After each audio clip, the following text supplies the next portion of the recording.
We rolling? Are we speeding? This our wide? We rocking? Listen here, man. We're at Patchwork Studios. You know, I can't believe, you know what I'm saying? We they call it Black Hollywood. You know what I'm saying? Because there's a lot of production that goes on here. They call it Black Hollywood because it's not quite Hollywood. Man, I got Kishawn Gillum. You know, that went a little Hollywood on us. You know what I'm saying? You got the sunglasses, man. You know, you got the black medallion. Oh, man. You know what I'm saying? You went here, you got the whole fit on. I had to. This is how you doing? I had to. I'm getting interviewed by Adele Anderson. I'm going to tell you what's dope. So, man, it's almost like it's right around a year ago when, I posted something today about, you know, this time last year I had, you know, just a vision for acknowledgement. I had a vision. I had a URL. I had a T-shirt, you know, and I just, you know, it was like, man, I got to put this plan in place, right? And, you know, I was telling people at that time about like, man, this is the vision. These are the things we're going to do. You know, the magazine is coming. It's going to be events. It's going to be experiences. And, you know, you were one of those early people who I was telling about it. And around this time last year, you know, I hired you, you know, to come over to the Atlanta Film Festival. Bryce was there. You know what I'm saying? To shoot, you know, I was doing this panel, you know, at the festival, and I was doing that with Georgia State. And, you know, that was really the first time that I started to give people more of a glimpse of what's been in my mind, you know, for like the last couple of years or last few years, you know, this space, man. So, you know, and since then, you know, man, you and the team, man, and it's one of those things where I always knew that I wanted Patchwork to be a part of the overall experience. And, you know, with you, you know, running point guard when it comes to the media stuff, you know, on the video side, on the photography side, I was like, man, you know, we've, you know, created so much of rapport and trust over the years, even with things that I was doing prior to starting the magazine. I was like, damn, you know what? I got a team, you know, that we're assembling, man. So, like, I just want to start, you know, by just sharing my appreciation, you know, for you just coming through, you know, and doing what you do, bring it to the table, you know, because I look at, you know, you're a part of that next generation, you know, of leaders, you know, in this media space that's doing phenomenal things. And like us sitting down having this conversation right now, it's not just, you know, any type of a coincidence. I don't believe in those. Like this is something that's super well deserved based on the work you've been putting in. So yeah, man, I want to start with that.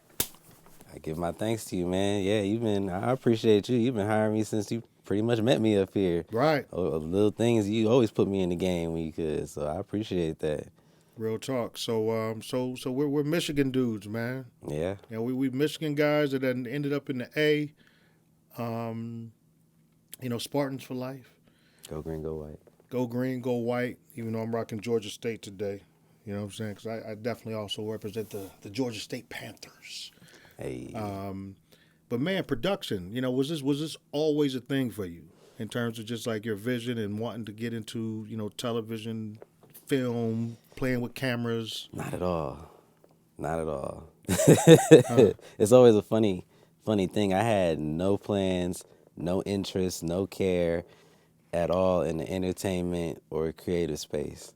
I never cared about the entertainment business, never really cared about the celebrity world, never thought about the creative arts. I like art, you know, I thought it was cool, but never thought about it being a job, a career, never thought about meeting people that's well known and da-da-da. Like, I had no interest in any of that.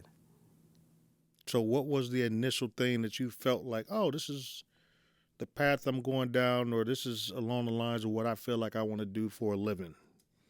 I wanted to pay for college, and I thought if I got a camera and I took pictures and stuff, I could pay my tuition with that. I Wow. didn't realize how much tuition costed, Exactly. but I felt like, man, I don't want to take out a whole bunch of loans. What if I have a job where I could still focus on school? Because I wanted to go to school, and I was going to school for mechanical engineering on a pre-med track because I wanted to be in the medical world. I wanted to be like a medical scientist and a mechanical engineer. So those are what my interests was science, physics, robotics. Like I was on a robotics team in high school, middle school. I've always worked with my hands, like woodworking and just a whole bunch of stuff. So I've always been more tactile like that. And that's all I've ever wanted to do was be a mechanical engineer and build robots, airplanes, time machines, that kind of thing. So I had no interest in entertainment. I was entertained. I was always a casual fan. I never bought CDs, never bought merchandise. I was a pirate. So I was downloading torrents. I was on ISO Hunt, Pirate Bay. That's how I got my music. I never went and bought it. I didn't know about buying music until like in the recent years when I started being around people and I was like, man, I'm really a fan. Let me go support this person. Yeah, I'm really a fan. I'm really stealing from these people. Yeah, yeah, that was me. So I had burnt CDs and everything. Like I was that guy. So I was a casual fan that way. I didn't read the magazines. Like I saw the covers and I was like, oh, that's a cool Right. cover. But I never like dived into what was going on in that world. And then I was more of a fan of like music videos and stuff like that. I watched MTV 106 in Park, but that was it. I never thought about let me get into this world and be around it because I wanted to be a man of science and I wanted to be like an archaeologist and explorer. So I wanted to go explore the world. I wanted to be out. So growing up, that was a dream I had. Like it came over time, but it hit me when I was probably like between the ages of 8 to 10. I just said one day like I want to be the greatest explorer and scientist this world's ever seen.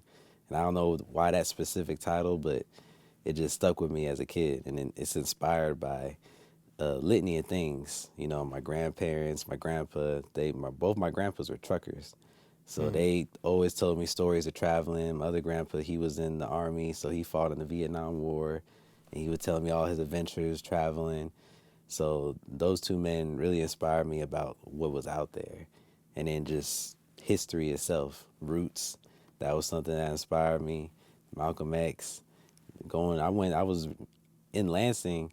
There was public schools, but then there's also charter schools. So I went to a lot of like Black African schools. My elementary was Sankofa. I went to a school called Sankofa. Then I went to a school called Shabazz. Then I went to another school called New City Academy. And these were all Black-owned charter schools. So I was really raised with this sense of Africa's out there. And then when I went to public school and I didn't see Africa there, you know, it made me mad. And I was like, man, I don't know why. I just want to get out there because I feel like that's where it's at. And so I was always drawn to the outside world, never like what's going on in America and entertainment. So it's interesting. So you know what? Let's stick a pin in that right there, because with all that being said, let's sort of fast forward. Um, just to now to give some context. For those that don't know. I mean, in terms of this media. First of all, we're at Patchwork Studios, The legendary. the legendary Patchwork Studios, 28 years, almost 29 years of just musical greatness. Not only just in hip hop and R&B, but just globally. There's been so many different things that's going on, within this organization. Um, you made your way over here. So what's the specific current titled position here at Patchwork Recording Studios for you right now? So they call me the multimedia manager, the manager of the multimedia department. Right. And what a lot of people don't realize, that isn't just take a few pictures here, take a few videos there. The video production, the media, the overall media team here at Patchwork is very complex. Like give people a range of the type of things that you guys offer from an audio, video, visual perspective. Okay, so in the multimedia department, we cover darn near all facets of what media looks like today in terms of content.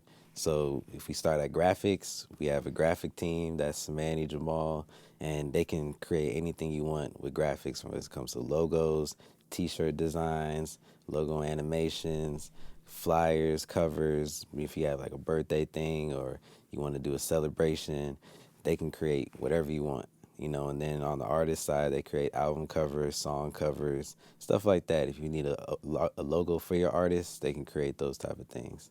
And then we move from graphics to photography. Photography, Simone really runs photography. So he's the head of photography here at the studio, and she runs Studio 93. Studio 93 is a studio that we created and added to the studios here at Patchwork, where it's strictly for photography. It's a photography studio. And you can book that to do headshots, acting headshots, work headshots, all anything like that, any type of professional photos. But then you also, as an artist, can come in and get some dope photos if you need some good headshots for like an EPK or anything like that, or if you just need a fun photo shoot for an album or single cover. And we got a multitude of different background colors you can use. Then you can also do photography offsite. We can bring the backgrounds and the lights to you. And then if you want to book photography during your session, you have behind the scene photos. And you just have a cameraman or woman in here getting some cool pics of you while you're working and recording. Then we move on to videos. Well, shoot, anything you want to do video wise, we can do. From podcasts, music videos, interviews, TV shows. We filmed pilot episodes for people before. It's literally anything. You have a birthday party, weddings. We do a lot of weddings. We do whatever you can think of. And if we can't do it, we're honest, but we always try to find a way how we can do it, how we can help the client, the person that has an idea, the imagination to say, I want to try something. And we want to try it too. So that's what we do here at the multimedia department. We And try that's it, production, including editing. including editing. Yeah, we edit everything. So if you want us to edit this, you want us to give you. And when we do any work, we always give the client the raw footage because our tagline here is we capture history, and that's something that Simone brought in with her company 88 Vintage, which is based on capturing people's history. And so we kind of incorporated that into what we do here at Patchwork because Patchwork is about history. And so we capture folks' history. We give you that history. You always have your raw footage, raw photos, but then we can edit it up and do whatever. Like one of our most popular packages is the DAP pack. And DAP stands for Day at Patchwork. And that's something Simone created for video purposes. And it's our mini documentary that we offer clients. And we give those clients all the raw footage from their mini documentary. So even though we edit like a 3 to 5 minute video, you still have that. So if this artist is the next whoever, they'll be able to have a bunch of raw footage that they can put in their next documentary, their big documentary. And they can always look back and be like, dang, I got a small documentary here at Patchwork. And that was my first documentary I ever did, this 3 to 5 minute DAP. And the thing that I always appreciated and what I love to turn people on to about, you guys when it comes to not only just things in the media side, but even from the overall studio side, it's like y'all don't play games with the rates. Very forward, very transparent. This is what we charge. This is what we charge on site, we charge off site. This is a cost per hour. These are the minimums. Like because a lot of people won't post rates, right? And I'm pretty sure just being out in the field, whether you're working with other companies or coming across other uh, you know video producers, videographers. I'm pretty sure you're used to seeing them at other places, and they sort of, oh, we don't really, give us a call or send us an email or fill out this form. Like, how do you, for whatever reason, they feel as if that's an advantage. But why has this formula worked so well here with just being open, transparent, and you guys been getting an abundance of clientele that not only come but keep coming back? I think it's I say 2 to 3 main reasons for that. I would say the first is the culture of Patchwork, the actual just code of conduct that Patchwork was built on. It was already there when I came in. And so that's really attributed to Curtis.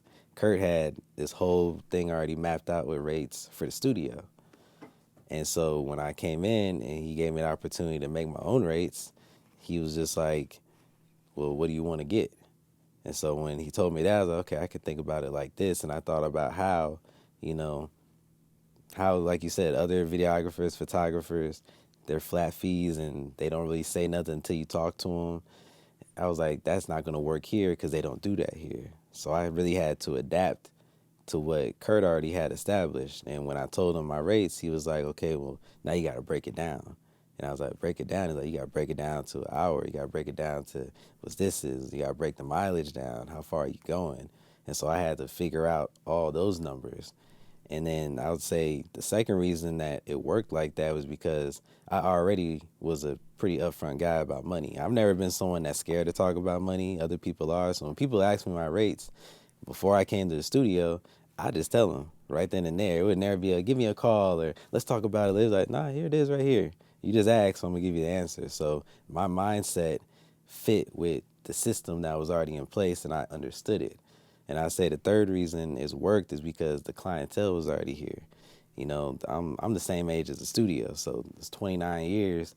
That's a lot of people that have built up trust and love coming here. So when they see a new product offered, they're more willing to try it out. Even if they see me and they're like, well, he doesn't look like so and so, but it's at Patchwork, so I can do it. I know Kurt, I know Mike, I know da da da. So I trust it. So I think those are the three main reasons is that the infrastructure was already here, the clientele was already here, and my mindset fit with the infrastructure that Kurt made on how to break down money. He was honest about money and I'm honest about money, so it just worked. If I was a liar, like, just not a Mm-hmm. good person about money, then, I wouldn't work here. And there's a lot of people that come here that's shiesty when it comes to the dollar bill, and they don't last here very long. You get found out real fast when you one of those people that move weird when it comes to money. So I fit the environment, and the environment benefited me. Right. And so before we go back, because I definitely want to get back, um, one more thing I wanted to sort of just go ahead and give people just from a perspective standpoint. So once you find yourself here, like give us a quick overview of the type of clients that you've been able to work with. Whether it's on the music side, the television side, podcast. Like just give people a range because I want people to get like an idea of this thing that you didn't necessarily dream about and didn't necessarily want, but you find yourself in. But give us like a range of the type of clientele. Man, I've been able to do everything. I've literally From who to who to who to who. to people from man. When I really think about it, it amazes me because, like I said, it was never planned, and so sometimes the weight doesn't hit me until I'm talking like this, and I'm just like, dang, I really did do that. Like I've worked on movie sets, I've been on music video sets with anyone from Lil Baby, Monica, Young Thug, Future, Gunna. The list goes on and on. I've been in studios with J. Cole. Like I've sat down with Earth Gang. I've been in here with super legends: Zaytoven, Nipsey Hussle, ATL Jacob, Benny the Butcher. I've been around I can name so many people and it's really cool. So, and that's just the music side. On the business side, I've worked with lawyers, doctors, politicians, like some real high level politicians. I never thought I'd be around politicians like that. I've helped the mayor of Atlanta, Keisha Bottoms. Mm-hmm. I helped her become mayor. I did a little bit of stuff with Stacey Abrams. I've been football players, basketball players, motivational speakers. I can keep going on and on from all different type of people, actors, actresses, um, pretty much anything you can think of. I have been around and I've done and I've worked with. Even people that was like a dream to work with, like Childish Gambino. I was in here and I helped out on Atlanta, the last season of Atlanta. Like I'll never forget that. I got to, you know, really sit and have a conversation with Donald Glover, and he, talked to me back, and it was cool and it was chill and it was regular and it was normal. And I've been able to do that with legends like Monica, and had opportunities even outside the studio to work with her with another company that I met at the studio. You know what I'm saying? I've worked with people like you that's giving me opportunities. And when I say these things, I be like, it's never really just me. It's other people like you that see me and be like, yo, I trust you to do this. Like Tamiko Hope. Tamiko was one of my first clients. KP the Great. KP the Great was my first client here. He hired me to create something for his birthday party. And that was the first thing I did that was paid. And from there, he invited me to his birthday party. Met all these people that I started doing stuff with later. And it's like really dope. Um, and I get excited when I talk about it because it's all black people for the most part. You know what I'm saying? Like, of course, I worked with other different cultures and ethnicities, but coming from Michigan, as you know, Right. it's not really a community of us like how it is down here. Right. So being hired by black men and black women that want to see me do the work and trust me to do it was always inspirational to me because I was raised, my grandpa was a Black Panther, so I was raised with those values of like the community matters. You know what I'm saying? So I was raised with that energy of the civil rights movement and how we all can come together and do something. So coming down here is working at a black-owned studio made by two black brothers. Like that is a real dream to be like, man, the black dollar works, black infrastructure works, black entrepreneurship works. And yeah, there could be drama, there can be problems, but the fact that it exists, that is really cool. Absolutely. So now let's jump back because I want to give some context. I can't assume that people know because you claim that this is one of your very first interviews, which I'm pretty sure you've done more than what you can remember. Um, so at what point did the production bug bite you to where it's like, okay, this isn't just something that I'm sort of not necessarily playing around with to go ahead and attempt to earn money for school, but when did you really start to lock in and say, hey, I'm about to take this serious? This is something that I really, really enjoy doing, and you start putting in real work, to develop in your craft. I would say it started before I came to Patchwork.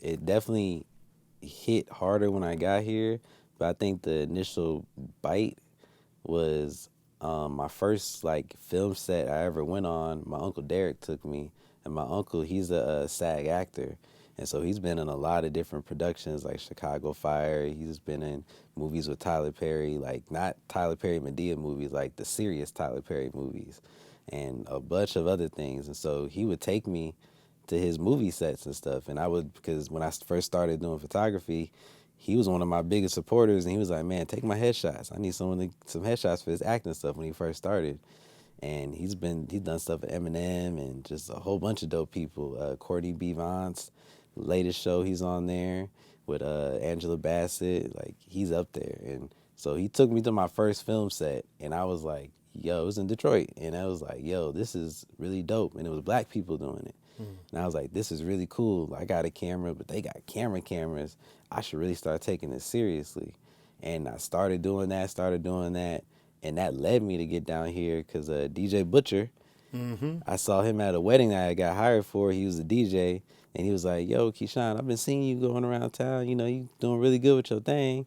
I got an artist. His artist name was Crime 313. And he was like, we going down to Atlanta to my homie studio, Patchwork. You should come with us. We'll hire you to document. And I was like, oh, okay, I like Atlanta. I've been down here. I have family down here, so I've been here a few times. I was like, I don't know what Patchwork is, but okay. And this at the time when I had done stuff in entertainment, but still never had a idea of like I want to work directly in entertainment. I was really doing weddings. That's how I was making money. Right. And so when he brought me down here and I got to see all this and I got to see like the process, I was like, dang, this is a real thing. And so Patchwork came up to Flint a year after I came down I here. remember that. Yeah, when Butcher brought me here, a year later, Patchwork came to Flint, and they was having an ID music Yep. event. Yep. So I went in there and I talked to Mike, talked to Curtis. They imparted some cool things. But when I talked to Oz and I told him like, and Osman, he's one of the studio managers here and the marketing manager, I had told him like, well, shoot, I'm gonna come to Atlanta again, and I'll let you know when I'm in Atlanta if you need me to do anything. I'll pull up to the studio, and he was like, well, shoot, if you want, I'll give you an internship up here. And I was like, dang, an internship. At this time, I was only doing one internship, which was in the city of Lansing. So I never really thought about internships. And I was like, well, shoot, I'm already doing one. That'd be cool to do one. He told me it'd only be 3 months. So I was in school at the time going to LCC. And when he said 3 months, I was like, well, I could take 3 months off. And that was going on like 5, 6 years. Yeah. But the big bite, I would say, is when I met Sam Green, and he was one of the owners of Right Media, the Right Media group down here. Mm. And he's moved back to London. He's a British guy, super cool. And I met him at the studio when Gucci Man got out, Mm. when everybody thought he was a clone. Right. And he was shooting a music video up here. And they had got hired to shoot a music video, and Cam Kirk was directing it. Mm. And I had bumped into Cam a few times, but when I saw him again up here, I was like, dang, that's Cam. He's always cool. Let me go talk to him. He said I could come into the session and everything, take some BTS photos. And he was it's a dope video because it was for the tape that Gucci did with Metro. Mm. And so it was a legendary night. It was Gucci Man, Metro Boomin, Rick Ross, P from QC, and Young Dolph, Mm. all in this room. I got a dope photo of all of them and everything. And Sam and a few other guys from Right that were also the owners. They had gave the video camera. I think they shot it on a Red. He introduced me to him. Cam actually introduced me to Sam, and everybody said, yo, this is my guy, Kishawn. He works up here. He's cool. He does this and that. And that's why I always tell people, like, Cam Kirk put me on. Like, a lot of people put me on, but in Atlanta, I will always say, like, on the production side, Cam definitely put me on because he introduced me to the people that did everybody's stuff. They shot J. Cole's music videos for that legendary album that he did where he's on the rooftop. I don't know, I can't remember that name, but they did Future, Blood on the Money. They did Thug. They was doing everybody's stuff. So they was hot at the time. And Sam invited me to their studio, and they had a whole warehouse. And he was like, yo, if you want to, I'll call you. You can work up here. You pretty much do an internship up here too. So I started working at Wright and Patchwork at the same time, going back and forth. And I was in the studio doing music, and then I would go to a film set and do the music video. Mm. I would see someone record the song, and then that same artist might hire Wright to do the music video. So I was seeing the process on both sides.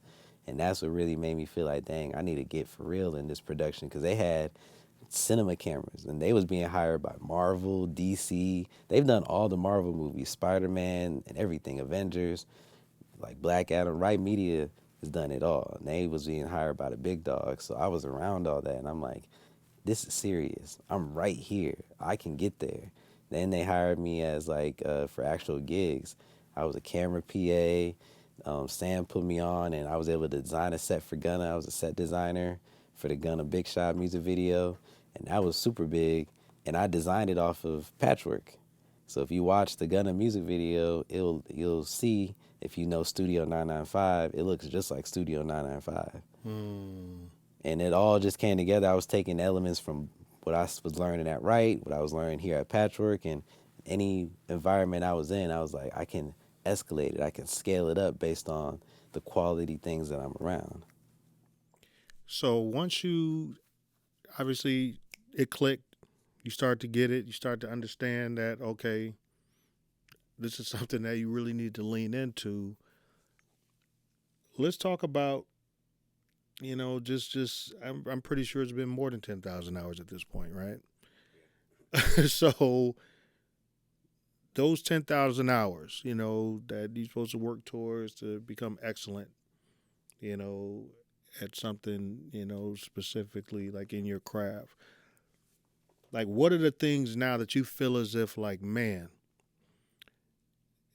if you haven't necessarily mastered, you've come damn close, when it comes to shooting, when it comes to editing, when it comes, like, what would you say are the things that you've been able to truly excel at? And you may even still be rising, but what are some of the things that's your sweet spots? What are some of the programs? Just like, what are some of the things that come to mind? I would definitely say setups, like this setup right here that we're shooting in.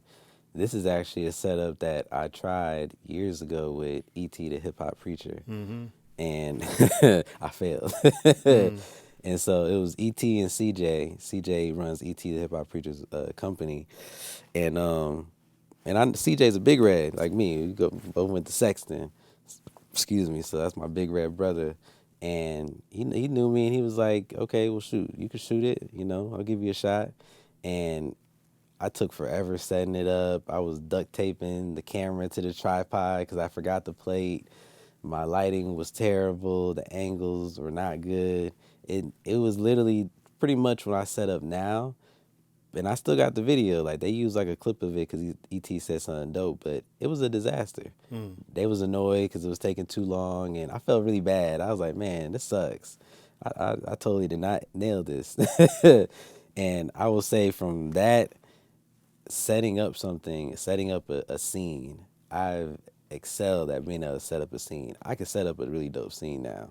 But that was a moment when I thought I could, and I had the confidence to try it, and it just didn't work. What I saw, I couldn't make it happen. And maybe that was because I had lacked equipment, but I also think that was because I just didn't have the experience of what it means to set up a scene. Like, I saw the image of this quality scene, but I was trying to shoot it wide. And I've learned, like, from Right Media and just different film sets I've been on with other production companies, a lot of scenes that we see are shot with lenses at like 70, 80, 100, 200 millimeter. And I was trying to shoot it like 16, 18 millimeters. So the frame I'm thinking of that I'm used to seeing on these big sets, thinking, oh, I can do it now, I don't even have the lenses for it. You know what I'm saying? Like, on these cameras now, I'm shooting 24-70 Canon 2.8, and I'm shooting it at 70 millimeters. So the cameras are kind of far back, and it's something called lens compression. And so I got the lenses at 70 millimeters, but I have the camera back enough to where I'm still getting a field of view that doesn't look like it's a headshot. And the background is compressed a certain way. And all those type of things I just did not know. I might have heard them, might have seen them on the internet, but I really didn't see it in practice until I really got onto them film sets. And I definitely feel proud of being able to set up a scene because E.T. and them came back. They're like, oh man. And it was funny. We was filming the Patrick documentary, and CJ had called Kurt and was like, "Yo, we coming back to Atlanta. We want to set up an interview for ET's podcast. You got someone that can shoot it?" And Kurt looked at me because the last time, I bombed, and I was like, "Kurt, tell him I could do it. Yeah. He knows me. He knows I'm good for it." And so he put him on speakerphone. I'm like, "Yo, CJ, it's Kishawn. Like, I got you." He's like, "I remember last time, man." Right. CJ, I know C. yeah, he about it when it comes to the brand. Right. No games. Right. So, he's been seeing me working, so he knows I got better. It was like a year after that. So, I had a whole year of improvement. And I told him, like, bro, I'm going to kill it. If you give me this shot again, if you just trust me on, you will see the improvement. So he was like, he gave in. He was like, all right, man, I'm going to see. Right. And so he let me shoot it. And I came in there with like 5 cameras. I used every camera I had available to me. And that moment was great because Secret to Success, that was one of their highest rated episodes. And it featured Inky Johnson. Oh, wow. Of course, yeah. And so I have been watching the Secret to Success podcast. So when I pretty much did my research. I saw how they were shooting it. And I was like, man, they shoot it this way, I'm about to kill it. Because before, they didn't even have multiple angles. They just really had this one angle. And then maybe a quick shot of E.T. close up. So I brought in multiple cameras to do a multi-cam setup. And E.T., he likes to stand up. Right, but when he goes, everybody else just sitting, he likes to stand. Well, when he goes to other people's podcasts, they have him sit down. Right. And so I was like, okay, because he's not at his studio. He prefer to be on the treadmill running during the podcast. Right. So he like to move. Yeah, so the engineer was Luther. They work with Luther all the time. So I told Luther, like, yo, I got this whole setup. We're going to have E.T. standing, and he's going to walk right up to his mic because that's what he likes to do. Right. Inky and CJ next to each other, and it's gonna be like a triangle. And so I set up this whole triangle type of setup with cameras everywhere. And you'll see me in the video because I'm walking around, I'm checking all the cameras, all the angles, like I'm on point. Right. The lighting's sweet, everything looks good, and to this day, it's one of their most viewed episodes on YouTube. And that led, it's all serendipity, because that led to me actually producing 2 seasons of the Serendipity podcast with Inky Johnson. And so for the last few years, we've been working with Inky Johnson on his podcast. And that was when I met him, was on when he was a guest on ETs. Then I met him again at the BTM podcast, which we also produce. We produced about 2-3 seasons of that. And we met them Behind here. the Mask. Behind the Mask with Tequila Spikes and 2 Ton Reyes. Yep. And Inky was a guest on that podcast. And I told, after the episode, my Inky, I don't know if you remember me, I did ETs. He was like, yeah, that was great how you did that. I was like, yo, let me pitch to you how we can do your podcast. Because he was doing his own, but it was all online. You know what I'm saying? Like Zooms and stuff. I was like, let's come in the studio and make it dope. And it's a long journey, because I said that just didn't happen months at a time. It was that ET happened, and a year later, BTM, a year later. So it was like 3 years in the making from that one moment, really 4, because the first thing I did with ET, I bombed it. But CJ gave me a second chance. Right. I killed it. I did all these effects. I gave ET an intro. I made it lit. And their podcast now looks super lit, but the turning point was my podcast, the episode I did for them. And that showed that, I can do something, because then we was able to use that episode to show BTM, we can produce something dope. And for BTM and the ET podcast, I was able to show Inky I can do something dope. But I wouldn't have been able to do those 3 dope things if I didn't master it and learn how to set a scene, because I did not know how to do it when I first did it with ET and CJ. So that's something I can say I feel good about, that I'm like, I know I'm confident in. That was a long story, but now I'm gonna tell you something. though. I'm gonna give a patchwork fun fact. You say you wouldn't been able to do those 3 experiences if you didn't learn how to set a scene, and I'd say that you wouldn't be able to do those 3 scenes if if I didn't have a conversation years ago with Curtis Daniel, and I'm trying to think how long ago. This had to have been probably at least 8-9 years ago. I was like, Curtis, this podcast thing is coming. It's coming fast. We need to get on it. And at the time, he wasn't really, aware of, the whole podcast space. And I was like, nah, because I had been listening to, Combat Jack, and I just got so engulfed in the podcast world, and I was like, yo, man, this is about to be a thing. At first, I thought it was something that wouldn't last. I thought it was going to be something that was going to sort of go away, because, at that time, people weren't really doing a lot of video. It was just primarily audio. And I'm like, ain't nobody going to sit up and listen to somebody talk for 2-3 hours? But they were. And then videos started getting incorporated, and I was like, yo, this is about to be a thing. So me and Curtis, started to have these conversations, and eventually, that evolved into, what began as the I Do Music podcast, right? Which I think I did I hosted like the first maybe 2 or 3 of them. Yeah, up in the booth over there at 1019. I remember those. Yeah. And I remember having the same conversation with CJ. And I was like, bro, you got to do a podcast. What are you talking about? What's a podcast? Trust me. Like y'all need to start. Figure it out later, but this podcast thing, that's the next move. That's the wave.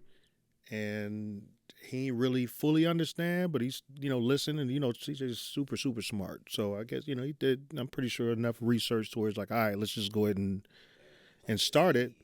And I think it was probably, if I can remember correctly, I think it was probably around episode 25 where CJ was like, yeah, man. Yeah, Dad was telling us like then, like, we need to start this podcast. Like, man, this thing is rolling, and so it's crazy. I don't even know how many hundreds of episodes they're in now, but,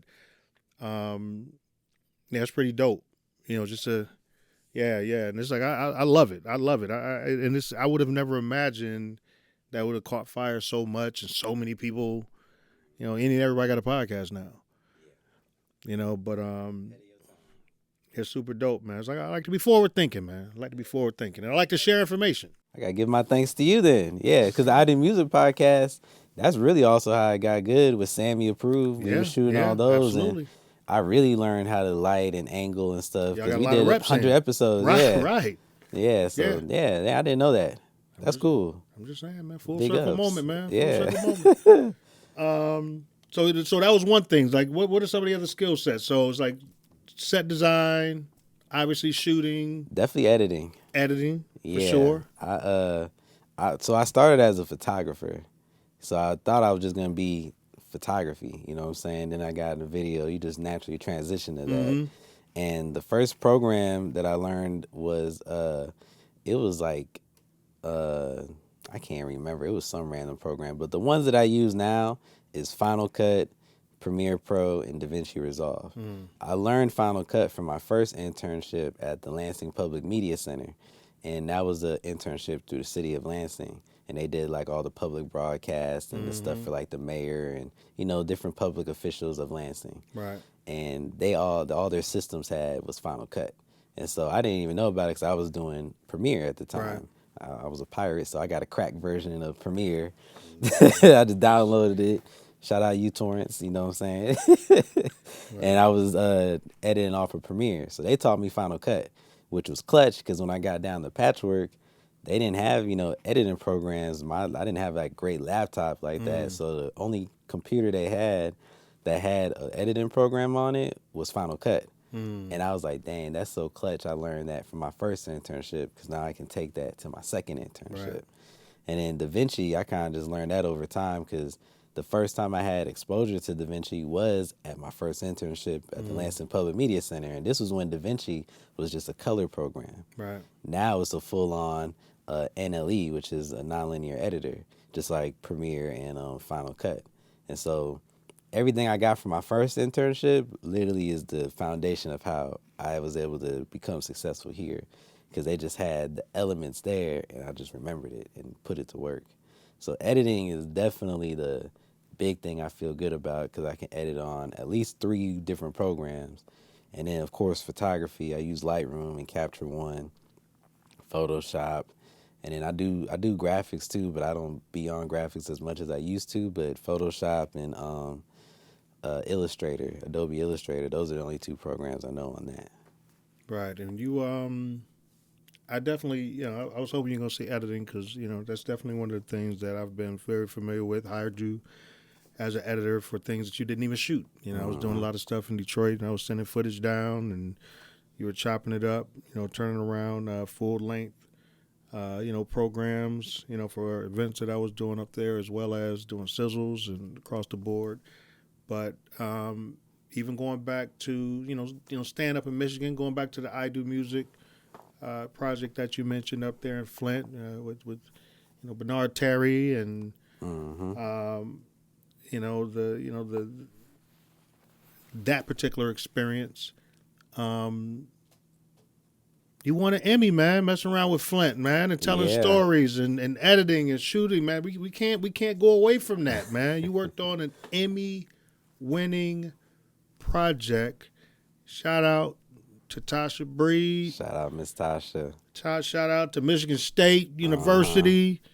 Talk about that project, MC Breed, Bootleg. Shout out to them. Talk about that project, man, and first of all, how you got into it, what your role was, and just how things started to come together. Kurt had told me that we was gonna be shooting for a documentary for MC Breed, and I was like, "Oh shoot, me, I'm like MC Breed, Right? That's that guy where we from. Like, Absolutely. yeah, ain't no future in your friend. I'm with it." Right. And so I came in and I was excited. So I was like, "Let me get this right." Because we had some dope people coming in to sit down, and Miss Tasha was there. Yep. And that's where I learned like her history and the stories and everything. And the person that approached her about the documentary was a professor at Michigan State. I believe her name is Miss Jerry. I believe so. I think that's her name, and she was just doing a project on them, and she took it to and entered it into the actual Emmys, into the film fest, and they won the Emmy in Michigan, and so that was awesome because I did a big chunk of interviews for that. And when Miss Tasha had called Kurt and was like, "Yo, we got an Emmy. I'm about to bring it up to the studio and show y'all." Like Miss Jerry sent it to Tasha so we can all see it. Mm. And I was like, "Oh shoot, this is a real Emmy award. Like this is a Yeah. real Emmy. Like this is crazy." Because the only other award I had seen up close was a Grammy. It was KP. KP got a Grammy for producing Kendrick Lamar's "We All Gonna Be All Right," the All Right track, Right. and that he had brought the Grammy to the studio, and that was the first time I saw an award up close. So I was like, dang, the first time I saw a Grammy was up here. Now the first time I seen an Emmy is also up here, and this is now for a project I was a camera operator on. Like it was amazing. It was dope. I was super excited, and then when we was going to Michigan like in the next few weeks because Curtis does a Spar and Dog dinner Right. at Michigan State every year for the Spar and Homecoming. Dogs, yeah, for homecoming. And Miss Jerry has set up an interview with one of the, because it's not just about MC Breed, it's also was about MC Breed's partner. So it was MC Breed and I cannot remember. Bootleg. Bootleg, yep, Bootleg. And so we did Well, they it. weren't partners. Kind of different generations, but Different they're generation. definitely both Flint rappers. Yeah, the Flint rappers and Yeah. just representing it, and Yeah. they the local news station wanted to interview Bootleg, and he said, "Well, shoot, you should be in it too, since you're here and you helped shoot it." And so we both sat down with the news, and he had the Emmy in there and everything, and got some dope photos, got a dope interview, and it was a really cool experience because I felt like it wasn't just about me. Like I got to involve my community, you know what I'm saying? I got Right. to involve Lansing. Right. It didn't feel like I just won something. It was like, not Flint won something, Lansing won something. Right. Like we got something. The cities that when you talk about Michigan, Yeah. the first thing someone say, "You from Detroit?" Right. You know what I'm saying? Right. Like Right. they don't know Flint, they don't Right. know L Town. So Yeah. it's like it's dope that we got to be represented on a much bigger scale, and it was all people from that state, from those cities that told the story. You know what I'm saying? If you don't tell your story, someone else will. So it was Right. cool that his family and the people from where he's actually from got to tell that story, and I got to share that with the Lansing community, and it was a cool victory for everybody. And then the studio has an Emmy. You know, we got a bunch of Grammys, and I was able to be a small piece of being able to bring an Emmy to Patchwork and just have that accolade on top of all the other accolades here. And that was something new. No, that's big. That's big. So, Emmy Award winning, camera op. Like what are some of the other things, man? What are some of the things that you haven't done yet that you really look forward to doing? Doing my own feature film, like a full length film. Like I've always wanted to do that. Even when I first started, I was like, man, I would like to produce something and film something because it was people in my city like that was doing actual films. Like I got shout out D Will. He produced his own film in my city in Lansing, and it was just dope seeing people shoot stuff. So I've always thought like I would love to do my own film. I just always felt like I just don't have, I just don't feel like I have the right pieces yet. It's like I got a lot of elements, but it costs a lot to produce. You know, Yeah. you produced a lot of cool things, Yeah. so it costs a lot outside of money to produce something wholeheartedly, and I just feel like I want to do it. I just don't know how. I know they say you just gotta start, but it's always just felt like I was lacking maybe a certain type of support or a community specifically to produce a film. Like I see John Singleton, Spike Lee, those are big inspirations, of course, black filmmakers, and they had their own people. You know what I'm saying? When I look at going back in time and just looking at how there was a lot of camaraderie in the black community, you would use your friends and family. Right. You look at Spike Lee's movies, they use everyone. Even go outside our community, Adam Sandler, Wayans. the Waynes, they all use their family and friends. Right. You know what I'm saying? It's like they all use their people, and I just feel like maybe we're just not in the era where people are interested in that because the economy and pressures of life. But that's the one piece I feel like I'm missing is the community of friends and family that I could call upon and be like, yo, let's film. And maybe that's just me because I haven't went ahead and did it yet. And I'm pretty sure if I call people, it will happen. And I think it's just more of like, that's such a big thing I want to do. When I do it, I don't need it to be perfect, but I do need it to be right. And that's one big thing I want to do. 'Cause I feel like I've done everything else. Like I walk around feeling like I made it.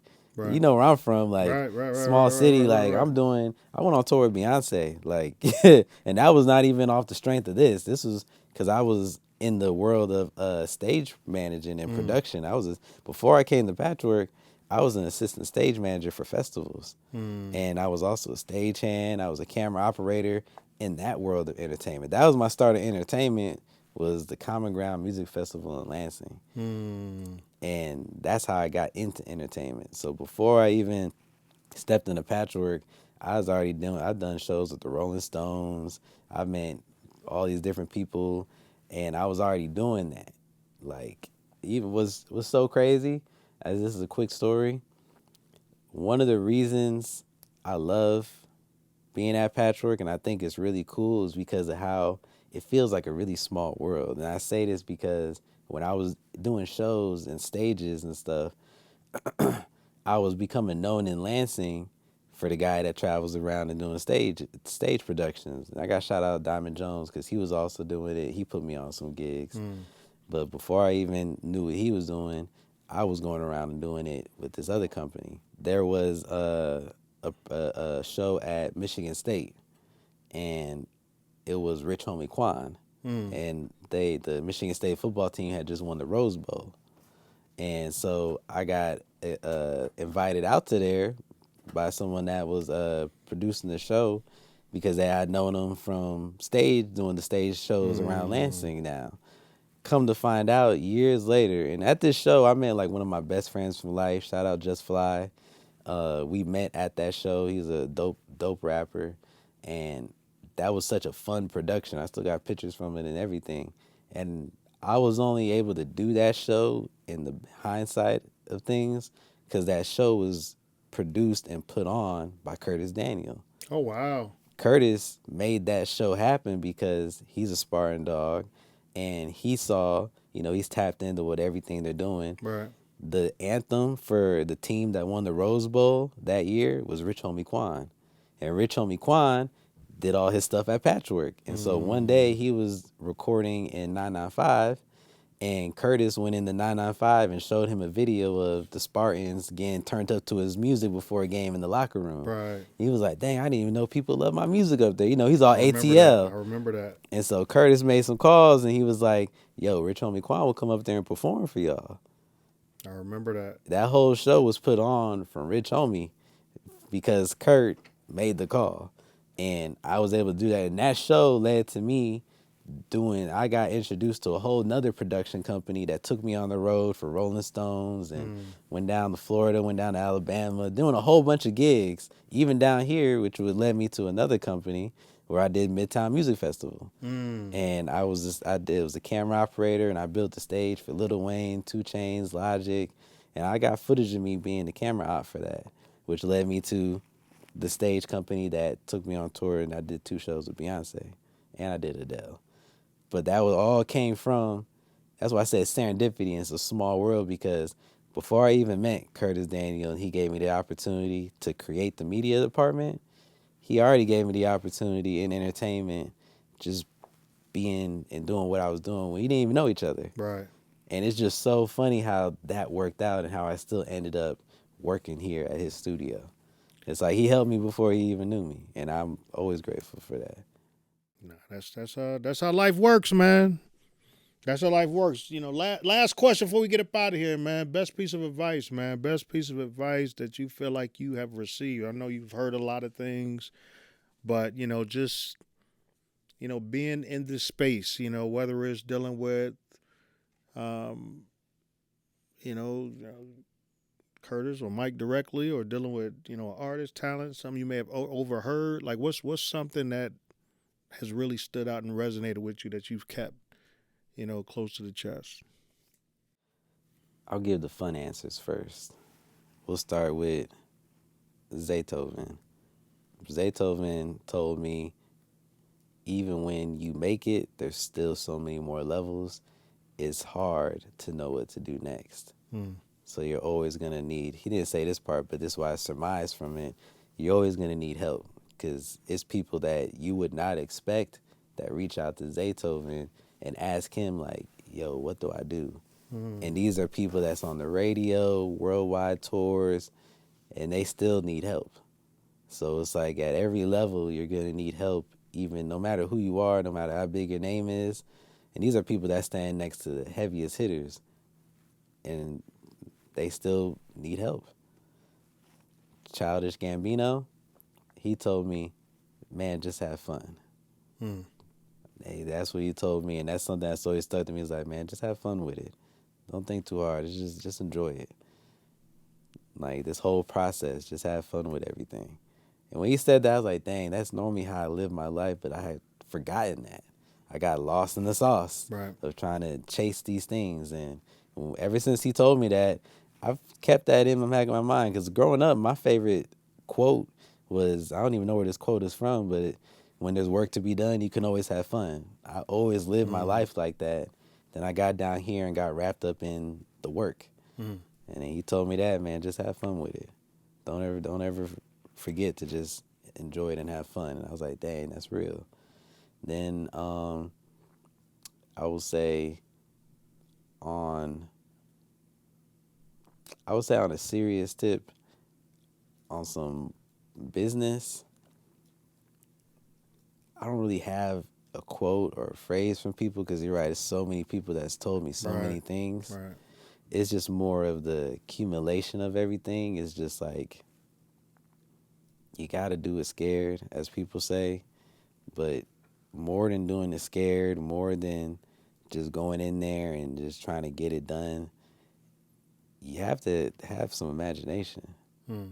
You got to still be creative. There's a lot of people that's in this business that say that they're not creative people, and they do a lot of creative things because they just imagine something dope. Right. And I think that's one thing that people kind of lose because they focus on the money and the success and the accolades and being around famous people. It's like, don't lose the kid inside of you. Like all this stuff that we're doing, they give a lot of money to it, but you got to think before there was money involved and it became a capitalized, it was all stuff that you would think that kids do. Right. Playing sports, basketball, football, these are kids' things. Right. You know, rapping and singing and just music in general. They didn't get paid for that. That was just something cool you did. Or your kids could sing and it's a party, it's a kickback. Right. You know what I'm saying? So all these things that we're doing, they was done with fun in mind first. Now money's involved, but the origins of everything we do was, man, let's do something cool. Let's do something fun. Let's all have a good time. So I think that's something I just want to always put out there is don't, because I've done it. I got lost. It's like, don't lose the kid inside of you that just wants to have fun. The imagination is important. That's big. Imagine that, man. Kishawn couldn't imagine that we were sitting out doing this interview today. I couldn't. You know what I'm saying? But we got it done. Yeah. That's what I'm talking about, you know, and I ain't gonna say that Kishawn got 15 middle names. You know what I'm saying? Kishawn blank blank blank blank blank blank blank Gillum. How many names you got, man? I only got two. Kishawn Tyrell D. Gillum. It just seemed like a lot. You said Terrell D. Gillum, though. What's the D? A lot of people want to know that. Right. Exactly. Exactly. You know, he's not even. Yeah, that part. All of those names Stands for determined. determined. You know, we'll roll with that. We'll roll with that, man. Appreciate it, man. Appreciate you for being a part of the team, man. Yeah. Like, really, really appreciate you being a part of the team. I'm excited about, you know, this shoot we just did with, you know, the great guys over at Greenwood Whiskey.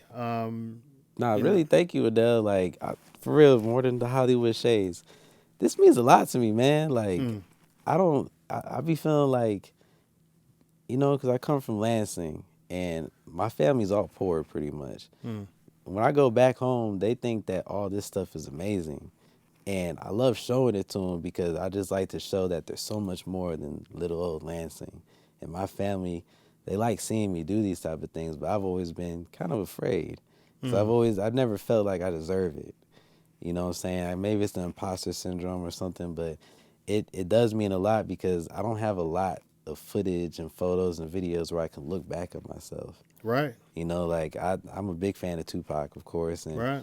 I think about how he has that interview when he was in high school at 17, and I think it's just so cool that you could go back and look at that, and I can't listen to the 17-year-old Kishawn. You know what I'm saying? So it's cool to have these opportunities because when I'm, 40, 49, I can go back and listen to the 29 me. Right. And, I can show my family who I am right now, and maybe they can get more insight and understanding. And I think that's important. You know what I'm saying? It really means more than probably what you think. For me, it means a lot Dog. because it's real.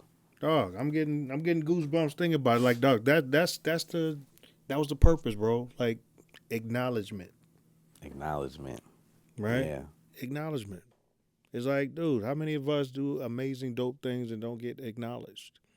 So it's like the acknowledged, and then, the mint, talking about the money. It's like, dude, you've helped generate a lot of money based on your body of work and the things that you've been a part of. And it's like, we don't talk about those things, So, yeah, like, you deserve to sit in that chair and have this conversation. And it's like, I was looking forward to it. I have just as much excitement about having a conversation today with you than I'll have with, the A-list, actor, rapper, whatever, because it's like, to me, it's all the same. It's just dope stories, dope people telling dope stories. And I love telling stories, especially for us. So this won't be the last one, man. They won't. Appreciate you, man. He Yes, took off sir. the shades, dog. He took off the shades. We out. We out. He took off the shades. What the?